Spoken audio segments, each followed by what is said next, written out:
Welcome to Center Heist Productions. Please hit the likes and subscribes. It'd be muchly appreciated. And I want to apologize to my following here and future followers. My apologies that I was down the last 10 or so games.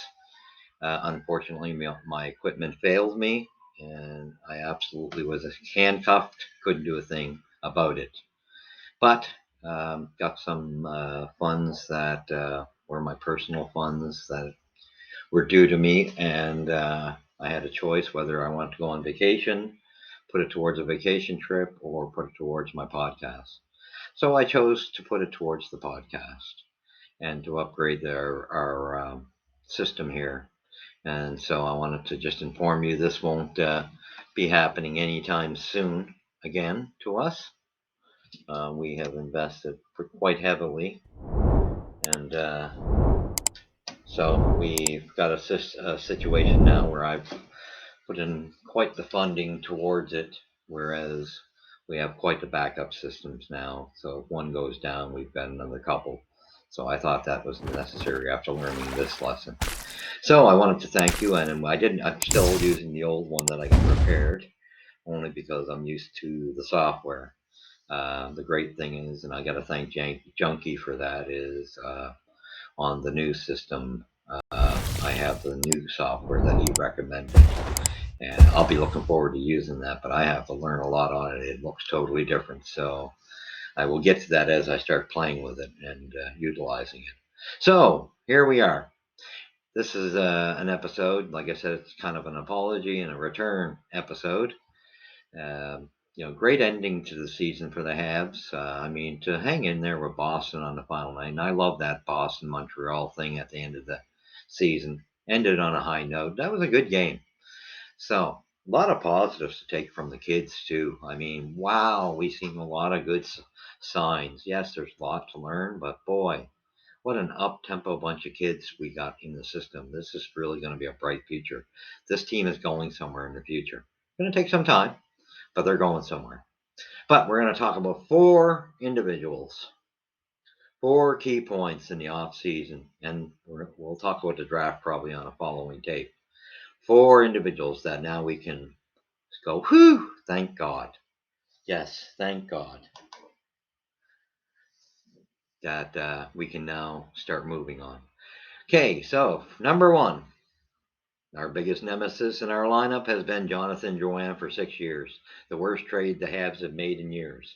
Nothing against the guy personally, but these cowards who come out and support him and because he's French speaking, give me a break. I'm going to counter you. I'm French too, but I'm going to counter you because I'm going to go by what he has done. You can go by his assist. He was brought in to score goals. He didn't. And you can let me tell you, if we go by his defensive numbers, is plus minus, then yes, plus minus means just as much as your little high end numeration things you have for different categories. It does matter. And a plus minus has always mattered. When he's on the ice, he kills us, and he has a partner that the English version of Jonathan Drouin also does the same. But anyway, contract's up. We should all be positive. I say hasta la vista, au revoir, sayonara. Have a nice day, Jonathan. Nothing against you personally, because like I said, I'm sure we could sit down and have a beer. But you as a hockey player, sorry, you know it yourself. For your own good and for the Habs' good, because I think really it's good for Jonathan to move on too, because I do think he's going to get one more crack, and I think it's going to come with Colorado Avalanche because of the Nathan MacKinnon, Jonathan Drouin pairing that was here in Halifax. He'll get that shot. Now, mind you, he's not. That doesn't mean he's taking Rantanen or Landeskog's place because he's nowhere near clear, nowhere near close to filling their shoes, nowhere near. So that's not happening. He won't take those roles. But I can see them utilizing him on a power play, adding him to that. So that could be something. That's going to be, and I think that's going to be do or die for Jonathan. And I can see it actually doing all right myself if they can still get that connection going. We'll see. But glad that trade's behind us. bad memory. I think for Jonathan's career to move on, for him as an individual, he's got to get out of town. Montreal's going to get. He's just 6 years of wasted time in Montreal. It was a horrendous trade we never should have dumped off Sergachev for. We all know it. So to you, French media, give me a break. Give me a break. It was a horrific trade. There's no defending this guy. Now, good person. I'm not knocking that. So all the best, I think, to both sides. We need our Habs to go forward. Okay, next guy is the English version of Jonathan Drouin, Mike Hoffman. Yes, if we can unload him, that would be wonderful. I heard the rumors that there's a trade offer somewheres right now for Mike Hoffman. Hey, if it's there, take it. But in my um, estimations of the whole picture, I find it hard to believe that anybody would take that contract. Now, however, if the Habs are willing to unload or pay for a portion of that contract, we might be able to do it because this is his last year. I do, however, see him going at the trade deadline, where he'll be towards the end of that final year. That's my thought. But if there's someone interested, there is one team I could see taking Mike Hoffman because they're noted for taking those type of contracts, and that's Arizona. They might be the team crazy enough to do so, but we'll see. Then, so that's again, he's the English version. The only thing I can give him, he's slightly grittier than Jonathan is. He'll muck it up a little bit, but he'll cost you some lot of goals against. So the effort, the two of them should go holding hands. I'd love to see that.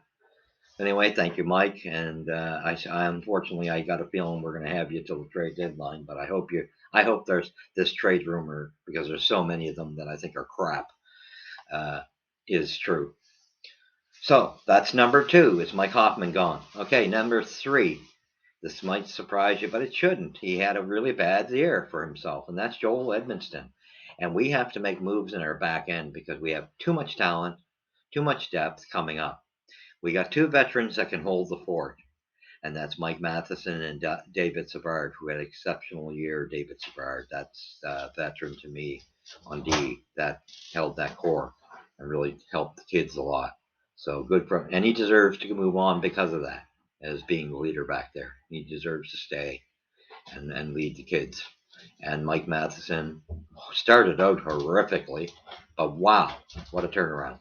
He's now shown why Pittsburgh made a bad trade. They can have Petrie and Paling. What a bad trade! Really, that's a blessing. A Montreal kid back in Montreal. So that's the signs there. And I think we got to move on, Joel. Sorry, Joel. You're the perfect candidate to move on. You're going to be harder to trade than you were because people know this is 2 seasons in a row with back issues. Great guy. And I love what Joel did in the end against Boston with Greer and dropping the gloves to make retribution for what he did to Hoffman with that cheap shot earlier on. And good on him because that suspension for the league was a joke. So good on Edmondson. He is a team guy. I'll never knock him that way. I just think we got to move on because we got way too much depth on the left side, especially. So it's move him out while you can. Unfortunately, I think it's going to be him and Mike Hoffman will get unloaded at the trade deadline. But I think Edmondson there may be more interest in. So you never know, but we might again. There's another guy we might have to pay a little something with his contract to sweeten the deal to get somebody to take him. Then we get the fourth and final guy, and it's a shame. Here's another team player, veteran, but you know what? I would never. I mean, I was on the kind of in the middle on him. He's a great locker room guy, though. I got to give him credit there, Chrissy Weidman. Just too small, and he had a horrific year. Didn't have a good year at all. So where he was given the extra year last year and earned it, that's great, but he didn't earn it this time. But on Chris Weidman's behalf, the one thing I will say for him, if you were to sign Chris Weidman, sign him for Laval. Make this guy a leader down in Laval. I think he's a perfect candidate, and he would shine a little bit down there. That's my thought. And help the kids as they're coming in, being inserted into the Montreal lineup. He's a great team player. So that's the only way you hold on to him. You tell him straight out, your Laval guy. You may see due to injury, but there'll be guys before you being pulled up there. But you're going to be the leader we look to show the kids the way. And that's my thought. And so those are the four must goes in the off season. We have to get those dealt with, and we have to get them gone.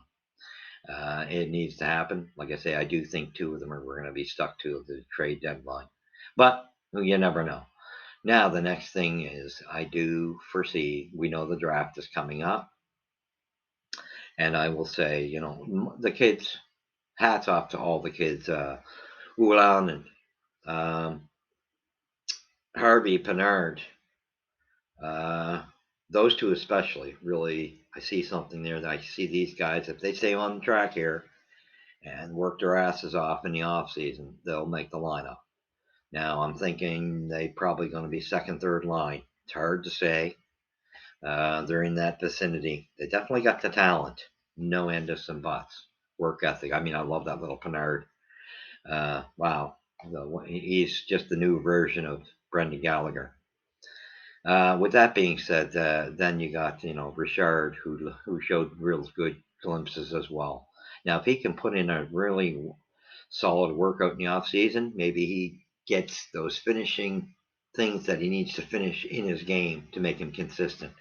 There's another guy I kind of see him more third, fourth line-ish, a little down below the other two. But what a great kid, and what a infusion of speed by the three of them, and he's just a little firecracker. So that's the great sign, great signs there when you look at those. I think we're in for a little bit of a downer when it comes to one. I think Farrell.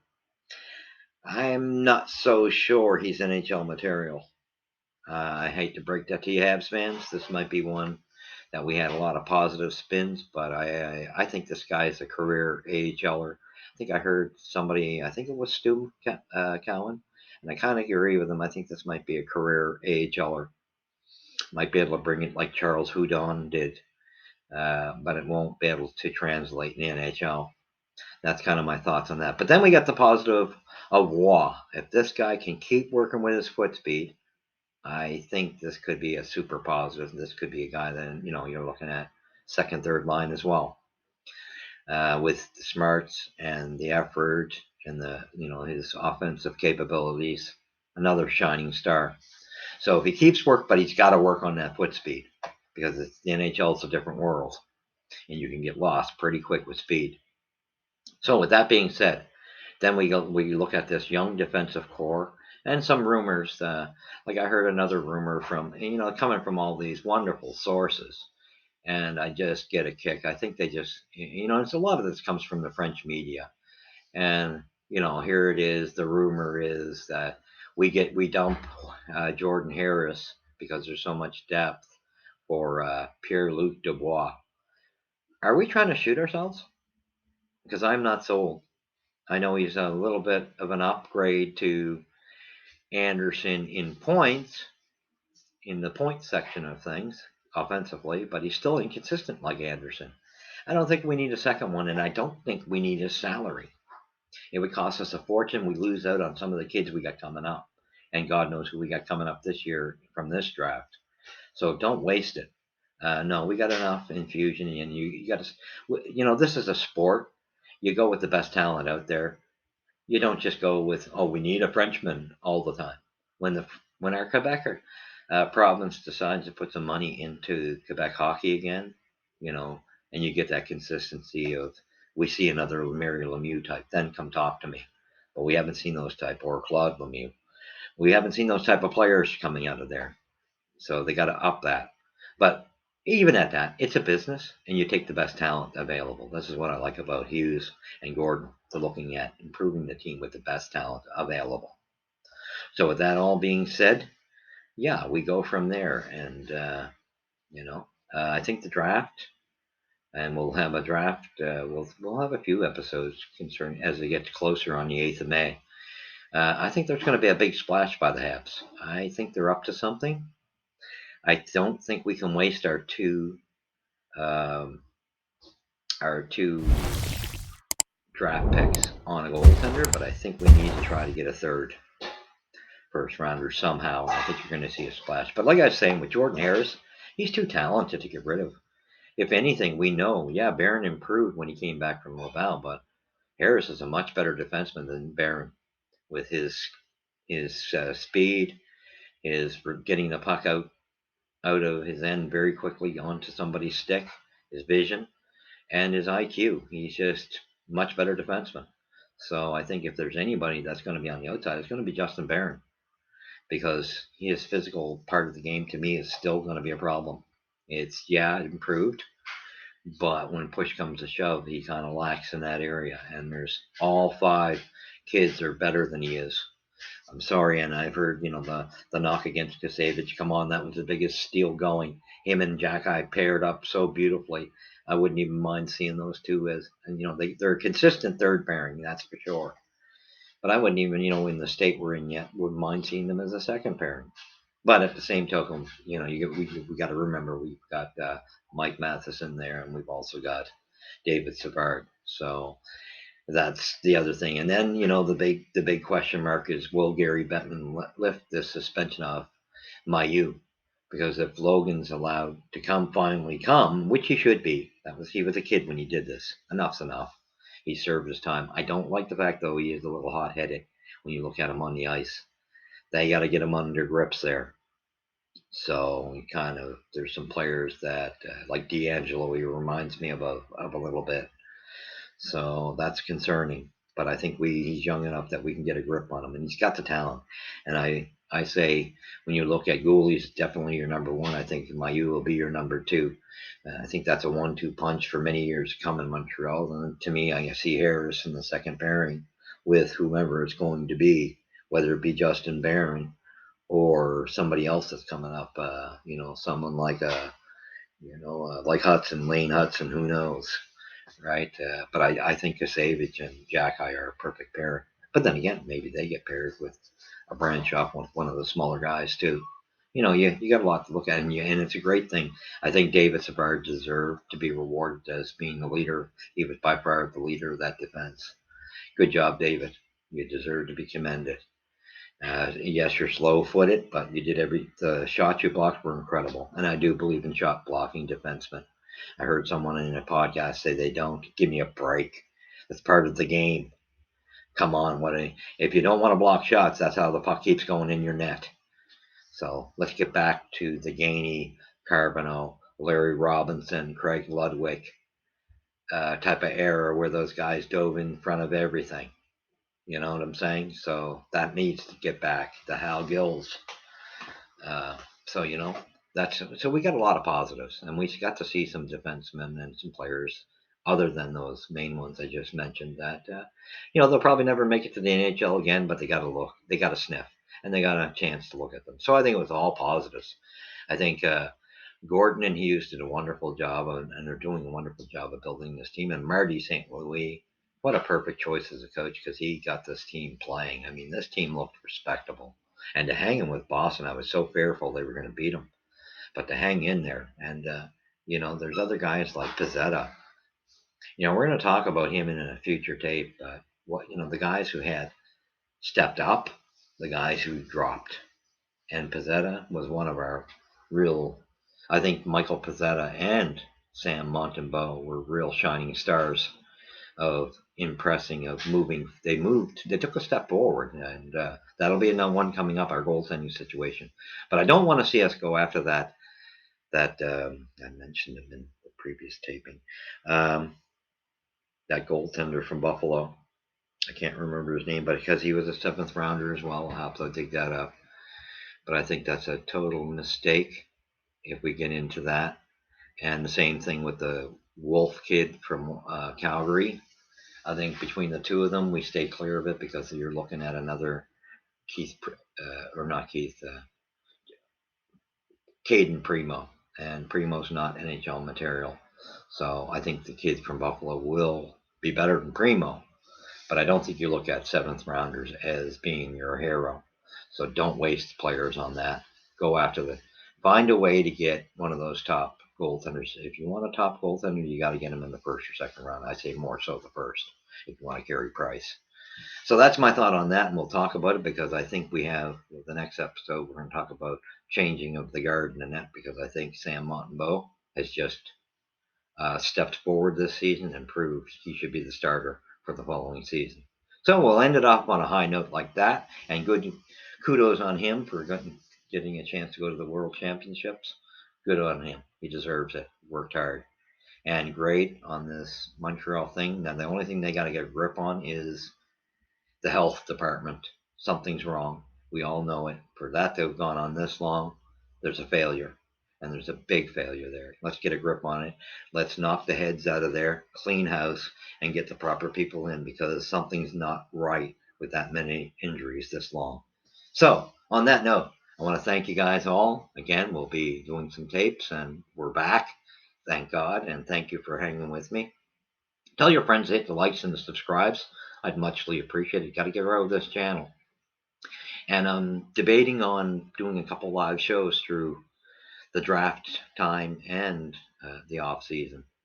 So we'll look at it, because vacation time comes in too. So there will be some time off during the summer or the upcoming time. But I will be thinking about doing some live shows and bringing you guys all in and welcoming you in and see what you have to say and having discussions. But I'm going to have a shocker for you, what I think about the draft coming up, because I'm hoping for Bedard, but I don't see it. But you never know. But it's the guy onwards after Bedard I have a different view on. And you'll be interested to hear it. And I'm sure there's a lot more than just me that say that. So, thank you for joining me. Where does the puck drop first? At center ice. And we will see you and thank you. And again, we're back up and rolling. Take care. God bless you all. And we'll see you soon. Lots to talk about. Of course, because the media definitely makes the rumors, don't they? Yeah. Take care.